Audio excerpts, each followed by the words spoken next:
আজ পড়ছি আমারই লেখা একটা ভৌতিক গল্প, বিজয় ডোমের গল্প।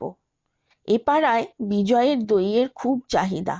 রোজ প্রায় 10 কিলো দুধের দই পাতে বিজয়ের বউ পারুল।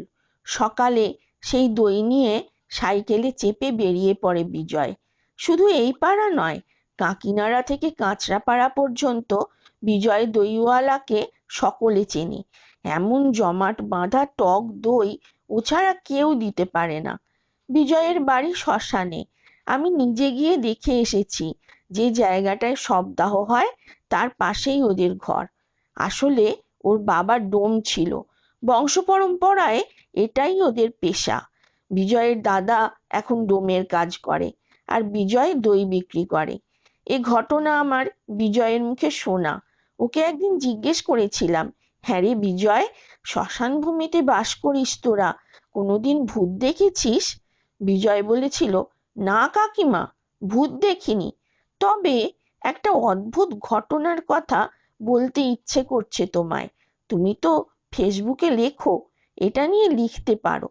বললাম, বল শুনি, কেমন তোর অদ্ভুত ঘটনা? বিজয় বলতে শুরু করলো, ছোটবেলা থেকেই মরা পোড়ানো দেখে আসছি।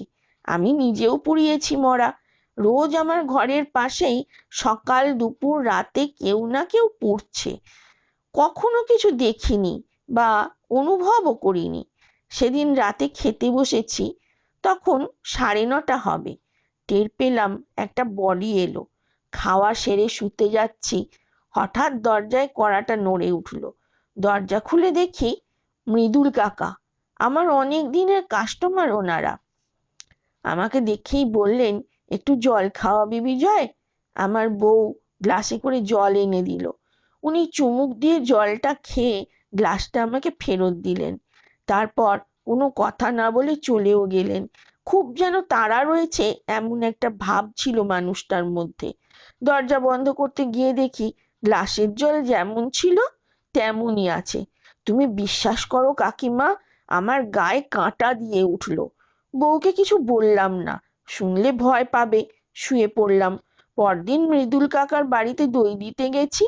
কোরা ধুতি আর ওড়নি গায়ে মৃদুল কাকার ছেলে বাইরে এলো।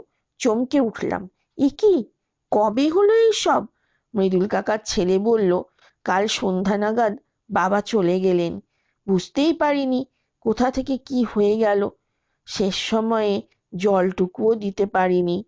বিজয়ের কাছ থেকে ঘটনাটা শুনে কিছুক্ষণ স্তব্ধ হয়ে বসে রইলাম। বিশ্বাস করতে পারছিলাম না।